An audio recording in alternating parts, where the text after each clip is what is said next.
Chapitre 2. Saint, Saint, Saint. Tissez un triple cercle autour de lui et fermez les yeux de terreur sacrée, car il s'est nourri de mielé et a bu le lait du paradis. Samuel Taylor Coleridge. Dans l'Israël de l'Ancien Testament, le prophète est un homme solitaire. C'est un individualiste déterminé à qui Dieu confie une tâche pénible. Dieu l'utilise comme un genre de procureur, qu'il a nommé porte-parole du juge suprême du ciel et de la terre, afin de poursuivre en justice ceux qui ont péché contre la cour divine. Le prophète n'est pas un philosophe terrestre qui met ses opinions par écrit pour que les érudits en discutent. Ce n'est pas un dramaturge qui écrit des pièces de théâtre pour divertir le public. C'est un messager, le héros d'un roi cosmique. Ces proclamations ont pour préface « Ainsi parle l'Éternel ». Le récit de la vie des prophètes se lit comme une histoire de martyrs, qui ressemble à un compte-rendu des pertes de la 3e division de la Seconde Guerre mondiale. Le prophète a une espérance de vie semblable à celle d'un fusilier marin au combat. Le fait qu'il ait écrit de Jésus qu'il était méprisé et abandonné des hommes, homme de douleur et habitué à la souffrance, Ésaïe 53, verset 3, indique clairement qu'il appartenait à une longue lignée d'hommes que Dieu avait appelés à souffrir de la sorte. Le prophète est voué à la solitude et a souvent une grotte pour demeure. Il rencontre traditionnellement Dieu dans le désert.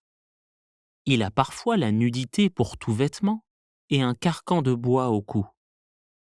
Ses chants se composent de larmes. Cet homme, c'est Ésaïe, fils d'Amoth. Dans l'éventail des héros de l'Ancien Testament, Ésaïe se distingue nettement de tous les autres. C'est un prophète des prophètes, un chef des chefs. On le compte parmi les prophètes majeurs en raison de la vastitude des écrits qui portent son nom. En tant que prophète, Ésaïe sort de l'ordinaire. La plupart des prophètes ont de modestes origines, paysans, bergers, agriculteurs. Or, Ésaïe appartient à la noblesse.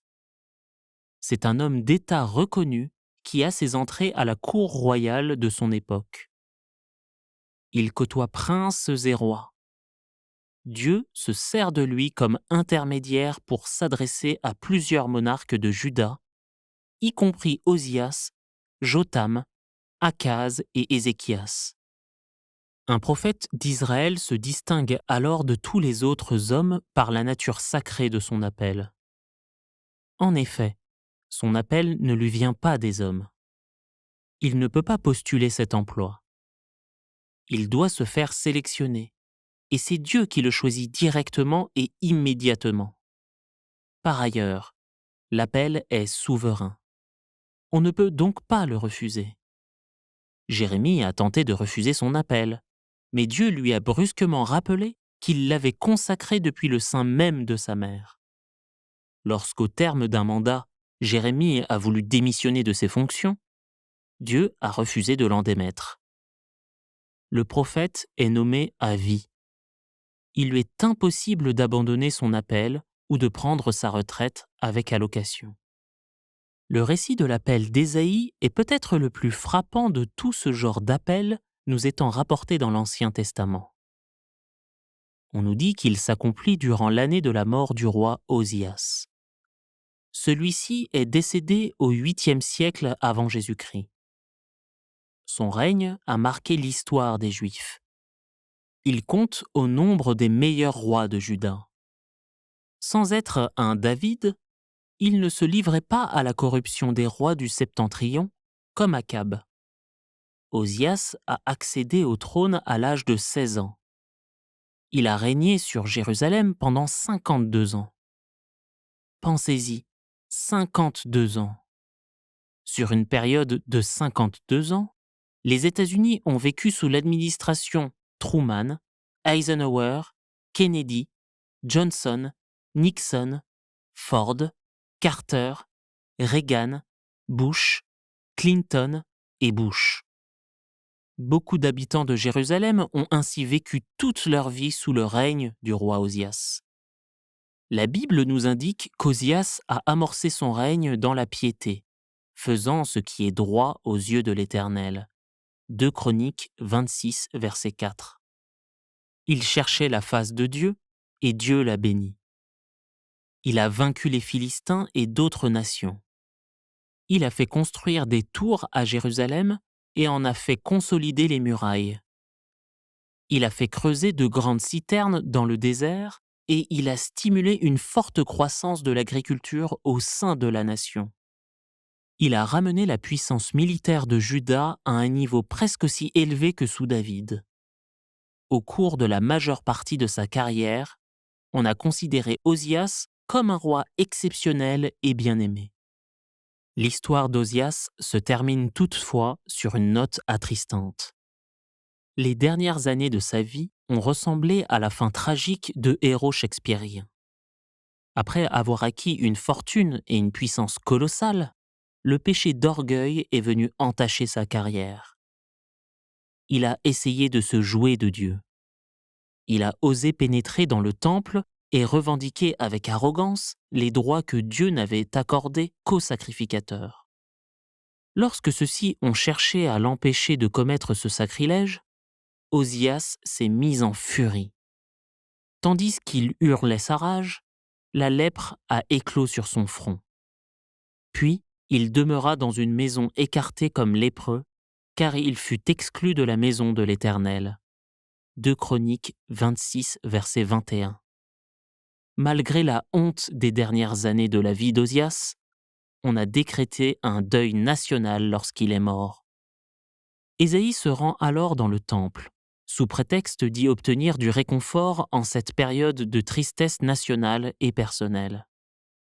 Or, ce qui s'y produit dépasse toutes ses attentes. L'année de la mort du roi Osias, je vis le Seigneur assis sur un trône très élevé, et les pans de sa robe remplissaient le temple. Ésaïe 6, verset 1. Le roi est mort. Il reste que, lorsque Ésaïe entre dans le temple, il y voit un autre roi, le roi suprême, celui qui est assis sur le trône de Juda pour l'éternité. Il voit le Seigneur. Vous remarquerez qu'Ésaïe 6, verset 1 emploie Seigneur par opposition à Éternel, plus loin dans le passage et souvent ailleurs dans la Bible. Cette différence tient au fait que 2 mots hébreux sont utilisés dans le texte original. Le mot Seigneur rend Adonai, qui désigne le souverain. Il ne s'agit pas du nom de Dieu, mais d'un titre donné à Dieu, le titre suprême dans l'Ancien Testament. Le mot Yahweh est utilisé dans l'Ancien Testament de la Bible hébraïque. C'est le nom sacré de Dieu, le nom par lequel Dieu s'est révélé à Moïse dans le buisson ardent. Il s'agit du nom inexprimable, ineffable et saint qu'Israël protège contre tout blasphème. Il apparaît normalement sous la forme de ces 4 consonnes, YHWH. On le désigne comme le tétragramme sacré, les 4 lettres ne devant jamais être prononcées. Nous voyons par exemple ce contraste dans les équivalents français que l'on retrouve dans les psaumes.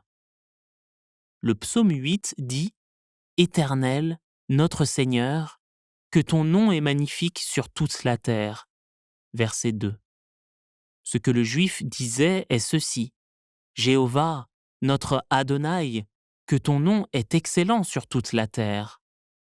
Ou encore, nous pourrions rendre ce verset ainsi « Dieu, notre souverain, que ton nom est excellent ». Nous lisons de nouveau dans le psaume 110 « Parole de l'Éternel à mon Seigneur. Assieds-toi à ma droite ». Verset 1. Ici, le psalmiste déclare « Dieu a dit à mon souverain, assieds-toi à ma droite ». Éternel est donc le nom de Dieu. Seigneur est son titre. On parle du président George W. Bush. George est son nom. Président est son titre. Si les plus hautes fonctions de notre pays sont celles de la présidence, de même, les plus hautes fonctions et le titre le plus noble en Israël étaient ceux de souverain. On réservait le titre Adonai à Dieu. C'est le titre qui est donné à Jésus dans le Nouveau Testament. Lorsque l'on appelle Christ Seigneur, on l'investit de l'équivalent français néo-testamentaire, de l'équivalent hébreu vétérotestamentaire Adonai. Jésus est le roi des rois et le Seigneur des seigneurs, lui reconnaissant ainsi un titre que l'on réservait antérieurement à Dieu le Père, le souverain suprême du ciel et de la terre. L'emploi de ces deux termes, éternel et Seigneur, indique le soin avec lequel les gens communiquaient la sainte nature de Dieu. Lorsque Ésaïe se présente au temple, une crise relative à la souveraineté sévit en Israël. Osias est mort. Dieu ouvre maintenant les yeux d'Ésaïe pour que celui-ci voie le véritable roi de la nation, le Dieu souverain assis sur le trône. Il n'est pas permis aux êtres humains de voir la face de Dieu. La Bible nous prévient que personne ne peut voir Dieu et vivre. Rappelons-nous la demande que Moïse a faite à Dieu durant son ascension de la montagne sainte. Moïse avait été le témoin oculaire de miracles saisissants. Il avait vu le Nil se changer en sang. Il avait goûté à la manne tombée du ciel, ainsi qu'il avait vu la colonne de nuée et la colonne de feu. Il avait vu les chars de Pharaon être engloutis dans la mer Rouge. Malgré tout cela, il n'était toujours pas satisfait. Il en voulait plus. Il avait soif de l'expérience spirituelle ultime. Il a soumis une requête au Seigneur sur la montagne. « Fais-moi voir ta gloire !» Une requête qui lui a été refusée. L'Éternel répondit : « Je ferai passer devant toi toute ma bonté, et je proclamerai devant toi le nom de l'Éternel. Je fais grâce à qui je fais grâce, et miséricorde à qui je fais miséricorde. » L'Éternel dit : « Tu ne pourras pas voir ma face, car l'homme ne peut me voir et vivre. » L'Éternel dit : « Voici un lieu près de moi. Tu te tiendras sur le rocher. Quand ma gloire passera, je te mettrai dans un creux du rocher, et je te couvrirai de ma main jusqu'à ce que j'aie passé. Et lorsque je retournerai ma main, tu me verras par derrière, mais ma face ne pourra pas être vue. » Exode 33, versets 19 à 23. Lorsque Dieu a dit à Moïse qu'il pourrait le voir par derrière, il parlait littéralement de son dos. Ainsi, Dieu a permis à Moïse de le voir de dos, même s'il lui parlait face à face. Or, Moïse est redescendu de la montagne avec le visage rayonnant. Sa vue a terrifié les gens, qui craignaient de s'approcher de lui. Comme il avait le visage trop éclatant pour que les gens le regardent, Moïse se l'est voilé afin qu'ils puissent s'approcher de lui. En effet, il s'était tant approché de Dieu que son visage reflétait la gloire de ce dernier. Il s'agissait du reflet de la gloire de Dieu vue de dos et non de la gloire éclatante de sa face. Par ailleurs, si la gloire que reflétait le dos de Dieu apeurait les gens, comment quiconque aurait-il pu contempler directement sa sainte face ? Il reste que tout chrétien souhaite en définitive être autorisé à voir ce qui a été refusé à Moïse. Nous désirons voir Dieu face à face, c'est-à-dire voir son visage. Nous aspirons en effet à baigner dans la gloire radieuse de son visage divin. C'était l'espoir de tout juif, un espoir inscrit dans la bénédiction la plus célèbre et la plus chérie qu'Israël ait reçue. Que l'Éternel te bénisse et qu'il te garde. que l'Éternel fasse luire sa face sur toi et qu'il t'accorde sa grâce. Que l'Éternel tourne sa face vers toi et qu'il te donne la paix. Nombre 6, versets 24 à 26. Cet espoir, qui s'est cristallisé dans la bénédiction accordée à Israël, devient plus qu'un espoir pour le chrétien. Il devient une promesse. Dans sa première épître, Jean parle de cette réalité. Bien-aimés, nous sommes maintenant enfants de Dieu, et ce que nous serons n'a pas encore été manifesté. Mais nous savons que, lorsqu'il paraîtra, nous serons semblables à lui, parce que nous le verrons tel qu'il est. 1 Jean 3, verset 2. Voici donc la promesse de Dieu. Nous le verrons tel qu'il est. Les théologiens décrivent cette attente comme la vision béatifique. Nous verrons Dieu tel qu'il est. Cela signifie qu'un jour, nous verrons Dieu face à face. Nous ne verrons pas alors sa gloire reflétée dans un buisson ardent ou une colonne de nuée. Nous le verrons tel qu'il est dans son essence pure et divine. Pour l'instant, il nous est impossible de voir Dieu dans son essence pure. Avant que cela puisse se produire, nous devons passer par la purification. Lorsque Jésus a enseigné les béatitudes, il a promis la vision de Dieu à un seul groupe, distinct. Heureux ceux qui ont le cœur pur, car ils verront Dieu. Matthieu 5, verset 8. Ici-bas, aucun d'entre nous n'a le cœur pur. C'est d'ailleurs notre impureté qui nous empêche de voir Dieu. Le problème ne tient pas à nos yeux, mais à notre cœur. Nous serons capables de voir Dieu face à face seulement une fois que nous aurons été purifiés et parfaitement sanctifiés au ciel. Des séraphins se tenaient au-dessus de lui. Ils avaient chacun 6 ailes, 2 dont ils se couvraient la face, 2 dont ils se couvraient les pieds, et 2 dont ils se servaient pour voler. Ésaïe 6, verset 2. Les séraphins ne sont pas des pécheurs humains au cœur impur. Ils n'en demeurent pas moins des créatures, du fait que ce sont des êtres angéliques. Et même s'ils ont le noble statut de compagnons de l'armée céleste, ils doivent se protéger les yeux de la vue directe de la face de Dieu. Ce sont des créatures merveilleuses à qui leur Créateur a donné une paire d'ailes spéciales pour se couvrir la face en sa présence majestueuse. Ils possèdent une seconde paire d'ailes, dont ils se servent pour se couvrir les pieds. Il faut préciser que celle-ci ne leur sert pas de chaussure en quelque sorte pour se protéger la plante du pied ou mieux marcher dans le temple céleste. Ils se couvrent les pieds pour une autre raison, rappelant l'expérience que Moïse a faite du buisson ardent. L'ange de l'Éternel lui apparut dans une flamme de feu, au milieu d'un buisson. Moïse regarda, et voici, le buisson était tout en feu, et le buisson ne se consumait point.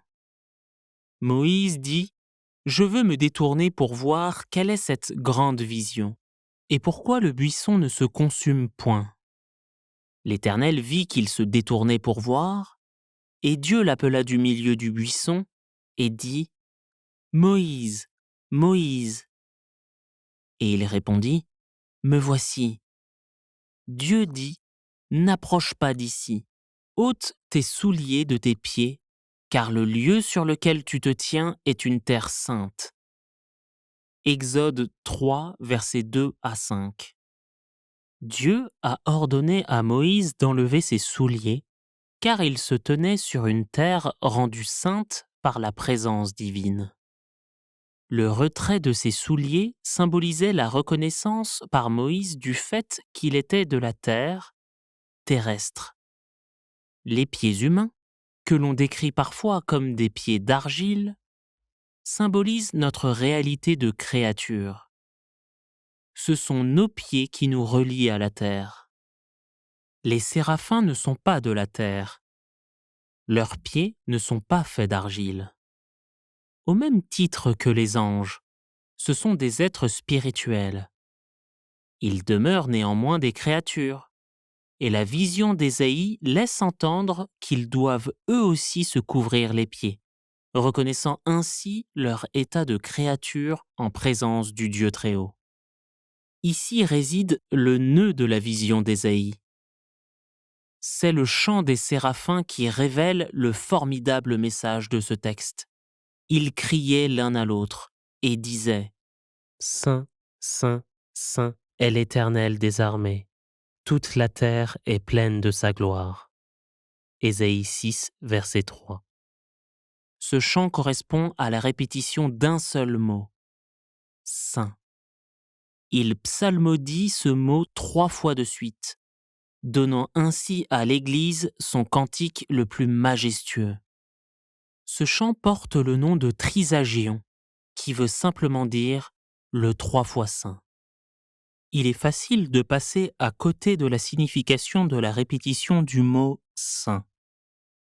Il constitue un syntagne particulier qui se trouve dans diverses formes de littérature hébraïque, surtout en poésie. Cette répétition correspond à une sorte d'accent. Lorsque nous désirons insister sur l'importance d'une chose en français, nous pouvons choisir entre plusieurs moyens. Par exemple, le soulignement, les italiques et les caractères gras. Nous pouvons apposer un point d'exclamation aux mots importants ou les écrire entre guillemets. Voilà autant de moyens d'attirer l'attention du lecteur sur quelque chose de particulièrement important. Les Juifs de l'Ancien Testament avaient recours eux aussi à différentes techniques pour rendre cette même insistance. Parmi elles, il y avait la méthode de la répétition. Nous voyons Jésus utiliser cette répétition dans l'expression « En vérité, je vous le dis ». Ici, le double emploi du terme « en vérité » indique que ce qu'il est sur le point d'affirmer est d'une importance capitale. Le mot hébreu rendu par « en vérité » correspond au mot ancien « amen ». Nous considérons normalement le mot « amen » comme quelque chose que l'on dit à la fin d'une prédication ou d'une prière. Il signifie simplement « c'est vrai ». Jésus l'employait comme préface plutôt que comme conclusion. Nous trouvons un usage humoristique de ce moyen répétitif dans Genèse 14. Le récit de la bataille des rois dans la vallée de Siddim mentionne des hommes qui sont tombés dans les grands puits de bitume de la région. Certains traducteurs de la Bible en parlent comme de puits d'asphalte, de bitume ou simplement de grands puits. D'où vient cette confusion dans la traduction ? De quel genre de puits est-il question au juste ? Le texte hébreu original n'est pas clair, en ce sens qu'il donne le mot dont l'équivalent français est puits, et le répète tout simplement par la suite. Il y est donc littéralement écrit puis. Les Juifs disaient ainsi que certains puits étaient plus profonds que d'autres. Ces puits étaient les plus profonds de tous. Tomber dans un puits, c'est une chose, mais tomber dans un puits, c'est bien pire. À quelques occasions, la Bible répète quelque chose au 3e degré. En mentionnant la même chose 3 fois consécutives, on l'élève au superlatif, afin d'insister sur son immense importance. Par exemple, dans le livre de l'Apocalypse, Dieu prononce un terrible jugement par l'intermédiaire d'un aigle qui vole au milieu du ciel, disant d'une voix forte « Malheur, malheur, malheur aux habitants de la terre ». Apocalypse 8, verset 13. Ou encore, on le discerne dans le sarcasme qui marque le discours de Jérémie dans le temple, où il reproche leur hypocrisie aux gens qui disaient « C'est ici le temple de l'Éternel, le temple de l'Éternel, le temple de l'Éternel ». Jérémie 7, verset 4. Il n'y a qu'en un seul endroit où les saintes écritures élèvent un attribut de Dieu au 3e degré. On mentionne une seule fois un trait de caractère de Dieu à 3 reprises consécutives. La Bible dit que Dieu est saint, saint, saint. Il n'est donc pas simplement saint, ni même saint, saint. Il est saint, saint, saint. La Bible ne dit nulle part que Dieu est amour, amour, amour, miséricorde, miséricorde, miséricorde, colère, colère, colère, justice, justice, justice. Elle dit par contre qu'il est saint, saint, saint, et que toute la terre est remplie de sa gloire. Les portes furent ébranlées dans leurs fondements par la voix qui retentissait, et la maison se remplit de fumée. Ésaïe 6, verset 4. Une récente étude faite auprès d'anciens membres d'Église révèle qu'ils ont cessé de la fréquenter parce qu'ils la trouvaient ennuyeuse. Beaucoup de gens ont du mal à trouver l'adoration enthousiasmante et émouvante. Nous remarquons qu'ici, lorsque Dieu apparaît dans le temple, ses portes sont ébranlées dans leurs fondements. C'est donc dire que la présence de Dieu émeut jusqu'aux matériaux inertes des portes et des fondements, au bois et au métal ne pouvant rien entendre ni rien dire. Ce texte signifie littéralement qu'ils se mettent à trembler sur place. Alors je dis, malheur à moi, je suis perdu, car je suis un homme dont les lèvres sont impures, j'habite au milieu d'un peuple dont les lèvres sont impures, et mes yeux ont vu le roi, l'Éternel des armées. Ésaïe 6, verset 5. Il n'y a pas que les portes du temple qui sont ébranlées. Ce qui y est le plus secoué, c'est le corps d'Ésaïe.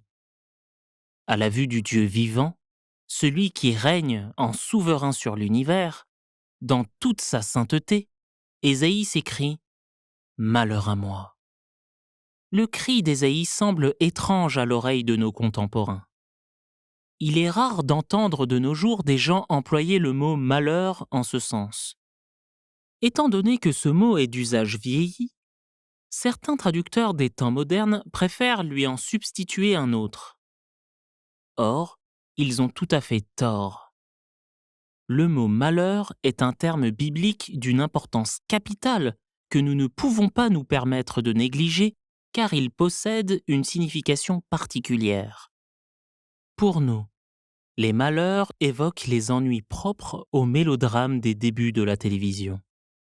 Dans Les périls de Pauline, l'héroïne recevait, les mains crispées d'angoisse, le propriétaire sans cœur venu saisir son bien hypothéqué. Ou encore, nous repensons à Super Souris, quittant son nuage comme une balle pour voler au secours de sa petite amie, qu'Oil Kane Harry avait attachée aux traverses d'une voie ferrée. Elle s'est écriée « Malheur à moi ». Le terme « malheur » a connu le même sort que les exclamations vieillies « hélas » et « ma foi ». La seule langue qui a conservé cette expression dans l'usage courant est le yiddish. Les Juifs contemporains expriment encore leur frustration en s'exclamant « Oy vey », qui constitue une version abrégée de l'expression « Oy vey ismer ». Le terme yiddish « Oy vey » se traduit par « malheur », une abréviation de l'expression « malheur à moi ». Il faut voir l'exclamation d'Ésaïe dans toute sa force à la lumière d'une façon de parler propre à la Bible. Lorsque les prophètes annonçaient leur message, ceux-ci prenaient le plus souvent la forme divine de l'oracle. Les oracles constituaient des annonces de la part de Dieu qui pouvaient être bonnes ou mauvaises. On amorçait les oracles positifs par le mot « heureux ». Lorsque Jésus a prêché le sermon sur la montagne, il a employé la forme d'un oracle en disant « Heureux les pauvres en esprit, heureux les affligés, heureux ceux qui ont faim et soif ». Son auditoire a alors compris qu'il avait recours à la formule type du prophète, l'oracle qui annonçait de bonnes nouvelles. Jésus a également utilisé la forme négative de l'oracle. Lorsqu'il s'est indigné contre les pharisiens, il a prononcé le jugement de Dieu sur leur tête. Malheur à vous, scribes et pharisiens hypocrites. Matthieu 23, versets 13 à 29. Il l'a répété si souvent que cet oracle a commencé à ressembler à une litanie. Sur les lèvres d'un prophète, le mot malheur annonce une condamnation. Dans la Bible, des villes sont condamnées, des nations sont condamnées, des individus sont condamnés, tous par la proclamation de l'oracle du malheur. L'emploi ici par Ésaïe du mot malheur sort de l'ordinaire. Lorsqu'il voit le Seigneur, il prononce le jugement de Dieu sur lui-même. « Malheur à moi », s'écrie-t-il, appelant la malédiction de Dieu l'anathème ultime du jugement et de la malédiction sur sa propre tête. Qu'un prophète maudisse une personne au nom de Dieu est une chose. Qu'un prophète se maudisse lui-même en est une toute autre. Aussitôt après avoir prononcé sa malédiction, Ésaïe s'écrie « Je suis perdu ». Je préfère l'ancienne traduction « Je suis défait ». On comprend facilement que les traductions plus modernes ont troqué défait contre perdu. Personne ne parle aujourd'hui d'être défait. Il reste que la signification de ce mot est plus forte que celle du mot perdu. Être défait signifie se découdre, se faire détricoter. Ésaïe exprime ici ce que les psychologues des temps modernes décrivent comme l'expérience de la désintégration personnelle. Le verbe « désintégrer » signifie précisément ce que le mot laisse entendre. Désintégrer. Intégrer quelque chose revient à assembler des morceaux en un tout unifié. Lorsque l'on intègre une école, les enfants de deux races différentes sont mis ensemble pour former un seul corps étudiant. Le mot « intégrité » provient d'ailleurs de cette racine qui suggère une personne dont la vie est pleine et entière. En français moderne, on dit que la personne a toute sa tête. S'il y en a un qui est intègre, c'est bien Ésaïe fils d'Amoth. C'est un homme respectable qui a une tête sur les épaules. Ses contemporains le considèrent alors comme l'homme le plus juste de toute la nation. Ils le respectent du fait qu'il voit en lui un modèle de vertu. Puis Ésaïe aperçoit soudain un Dieu saint. À ce moment précis, son estime de soi vole en éclats. En une seconde, il se retrouve exposé, dénudé sous le regard de la sainteté absolue. Tant qu'Ésaïe pouvait se comparer à d'autres mortels, il a pu entretenir une haute opinion de lui-même. Par contre, dès l'instant où il se mesure selon la norme ultime, il est détruit, anéanti sur les plans moral et spirituel. Il est défait. Son sentiment d'intégrité se dissipe. La compréhension soudaine de sa perte est liée à sa bouche. Ésaïe déclare « Je suis un homme dont les lèvres sont impures ». Étrange. On aurait pu s'attendre à ce qu'il s'écrie « Je suis un homme dont les habitudes sont impures » ou « Je suis un homme dont les pensées sont impures ». Au lieu de cela, il attire immédiatement l'attention sur sa bouche. En réalité, il dit « J'ai la bouche souillée ». Pourquoi insister sur sa bouche ? Il se peut qu'ici le sens des paroles d'Ésaïe se trouve dans celles que Jésus prononcera en disant que ce n'est pas ce qui entre dans la bouche des hommes qui les souille, mais ce qui en sort. Ou encore, nous pourrions le puiser dans les propos que Jacques, le frère de Jésus, écrira au sujet de la langue. La langue aussi est un feu, c'est le monde de l'iniquité. La langue est placée parmi nos membres, souillant tout le corps et enflammant le cours de la vie, étant elle-même enflammée par la géhenne. Toutes les espèces de bêtes, d'oiseaux, de reptiles et d'animaux marins sont domptées et ont été domptées par l'homme. Mais la langue, aucun homme ne peut la dompter. C'est un mal qu'on ne peut réprimer. Elle est pleine d'un venin mortel. Par elle, nous bénissons le Seigneur notre Père, et par elle, nous maudissons les hommes faits à l'image de Dieu. De la même bouche sortent la bénédiction et la malédiction. Il ne faut pas, mes frères, qu'il en soit ainsi. La source fait-elle jaillir par la même ouverture l'eau douce et l'eau amère? Un figuier, mes frères, peut-il produire des olives? Ou une vigne des figues? De l'eau salée ne peut pas non plus produire de l'eau douce. Jacques 3, versets 6 à 12. La langue est donc un mal qu'on ne peut réprimer. Elle est pleine d'un venin mortel. Voilà le constat actuel d'Ésaïe. Il reconnaît ne pas être le seul à avoir ce problème. Il comprend que des bouches souillées infectent la nation entière.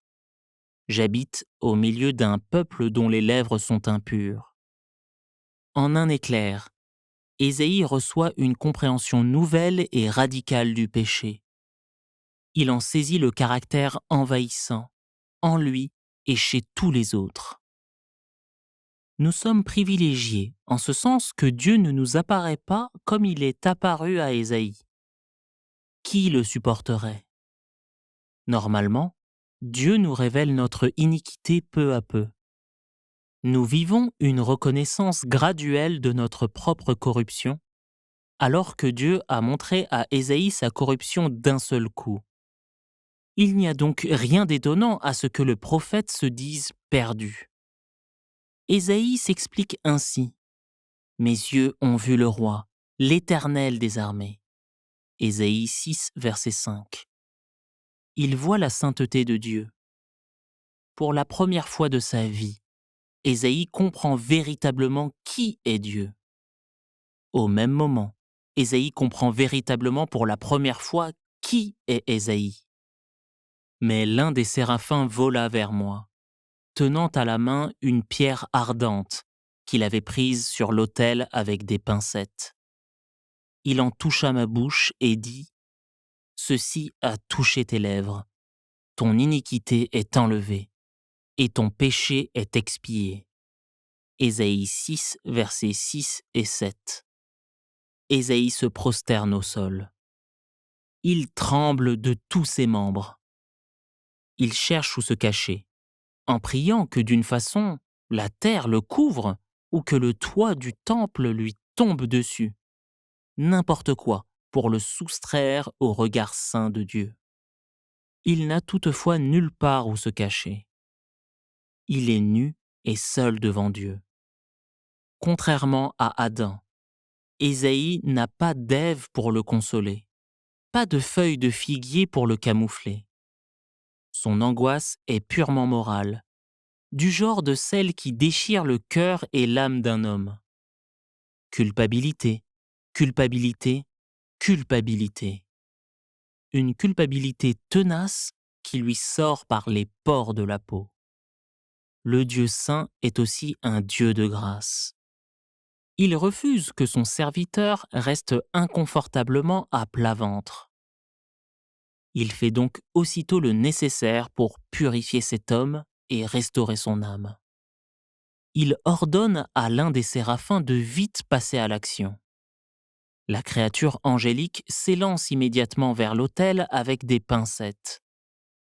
Du feu, il retire une pierre ardente, trop chaude pour que même un ange la touche, et se rend auprès d'Ésaïe à tire-d'aile.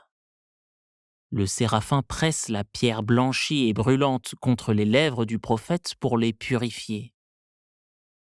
Or, les lèvres sont l'une des parties les plus sensibles du corps humain, le point de jonction du baiser. Ici, Ésaïe ressent la flamme sainte lui brûler la bouche. L'odeur âcre de la chair qui brûle lui remplit les narines, mais l'horrible douleur de la chaleur en atténue la sensation. C'est un acte de purification douloureuse et de miséricorde intense. Ainsi, la plaie d'Ésaïe est cautérisée. La souillure de sa bouche est consumée par le feu. Un feu saint le purifie. Par cet acte divin de purification, Ésaïe bénéficie d'un pardon allant au-delà de la purification de ses lèvres.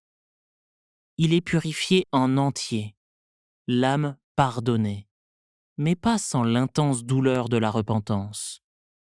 Il transcende la grâce facile et le simple regret de l'homme qui dit « Je suis désolé ». Son péché le plonge dans le deuil et une affliction morale le domine, si bien que Dieu envoie un ange l'en guérir. Son péché est ainsi effacé. Sa dignité reste intacte. Sa culpabilité est éliminée, mais son humanité n'est pas outragée. La conviction qu'il en retire s'avère constructive. Il ne s'agit pas d'un châtiment cruel et anormal. La brûlure de ses lèvres pendant une seconde donne lieu à une guérison qui durera éternellement. En un instant, le prophète désintégré retrouve sa plénitude. Sa bouche est purgée. Il est pur. J'entendis la voix du Seigneur disant « Qui enverrai-je et qui marchera pour nous ?»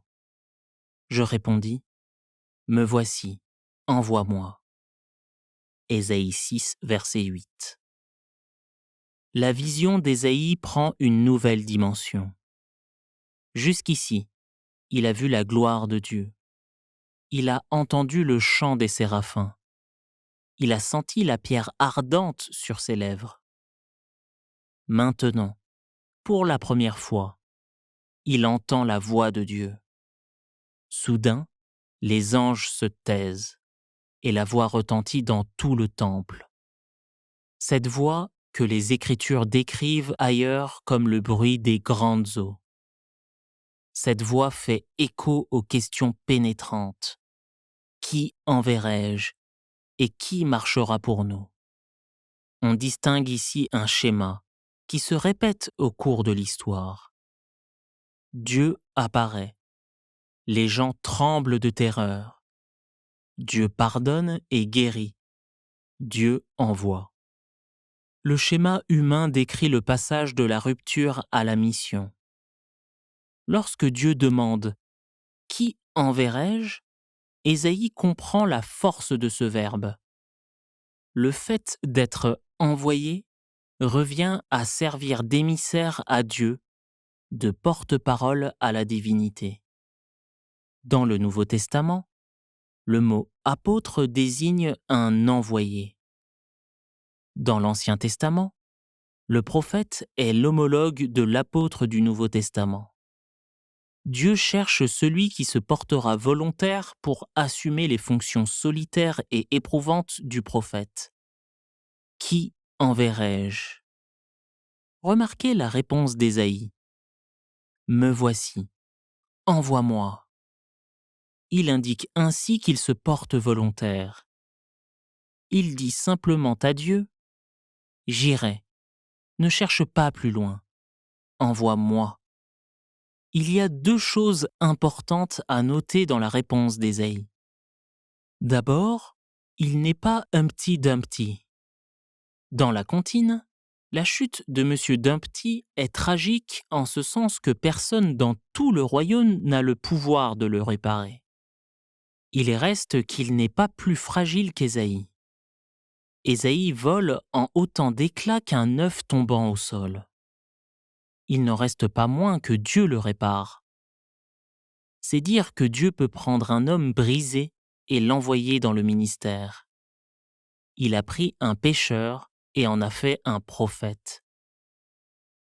Il a pris un homme aux lèvres impures et en a fait son porte-parole.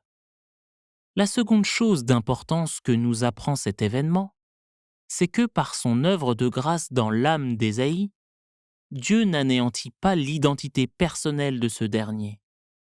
Ésaïe dit « Me voici ». Ésaïe peut encore parler à la première personne du singulier. Il possède encore une identité. Il possède encore une personnalité. Loin de Dieu l'idée de vouloir détruire le moi, comme le prétendent de nombreux chrétiens. Au lieu de cela, Dieu rachète le moi. Il guérit le moi dans le but de le rendre utile à la mission à laquelle la personne est appelée et de parfaire le moi selon sa sainte volonté. Dieu transforme la personnalité plutôt que de l'anéantir. À sa sortie du temple, le prophète est encore Ésaïe, fils d'Amoth. C'est encore la même personne, mais avec les lèvres pures. Les pasteurs doivent être dignes de leur appel. Tous les prédicateurs peuvent se faire accuser d'hypocrisie. En fait, plus ils sont fidèles à la parole de Dieu dans leurs sermons, plus ils sont la cible de ce genre d'accusation. Pourquoi ? Parce que plus les gens sont fidèles à la parole de Dieu, plus le message qu'ils prêchent sera d'un haut niveau spirituel, et plus il le sera, moins ils seront aptes à y obéir eux-mêmes. Lorsque je m'adresse à des églises au sujet de la sainteté de Dieu, je me sens tout petit. Je peux anticiper les réactions des gens. Ils quittent le sanctuaire convaincus d'avoir été en présence d'un saint homme. M'ayant entendu prêcher au sujet de la sainteté, ils m'imaginent aussi saints que le message que je viens de leur donner. Et c'est alors que j'ai envie de m'écrier « Malheur à moi !» Il est dangereux de présumer qu'une personne est sainte sous prétexte qu'elle est attirée par la sainteté dans son étude. Cette idée ne manque pas d'ironie. Je suis persuadé que si j'ai aussi soif d'en apprendre sur la sainteté de Dieu, c'est précisément parce que je ne suis pas saint. Je suis un profane, un homme qui passe plus de temps hors du temple qu'à l'intérieur. Cependant, j'ai juste assez goûté à la majesté de Dieu pour en vouloir plus. Je sais ce que c'est que d'être un homme pardonné et ce que cela signifie que d'être envoyé en mission. Mon âme a soif de plus. Mon âme a besoin de plus. Permettre à la sainteté de Dieu de toucher notre vie. En mûrissant votre réflexion sur ce que vous avez appris et redécouvert au sujet de la sainteté de Dieu, répondez aux questions suivantes. Servez-vous d'un journal pour consigner vos réponses à la sainteté de Dieu ou discutez-en avec un ami? Question 1. Est-il déjà arrivé que la présence de Dieu vous envahisse et que vous en sortiez défait? Question 2. Lorsque Dieu révèle sa sainteté à Ésaïe, celui-ci y répond « Malheur à moi ». Quelle est votre réponse? Question 3. En quoi avez-vous besoin que le feu de la sainteté de Dieu vous purifie? Question 4. Quelle dimension de la sainteté de Dieu, telle que décrite dans le présent chapitre, vous amène à l'adorer plus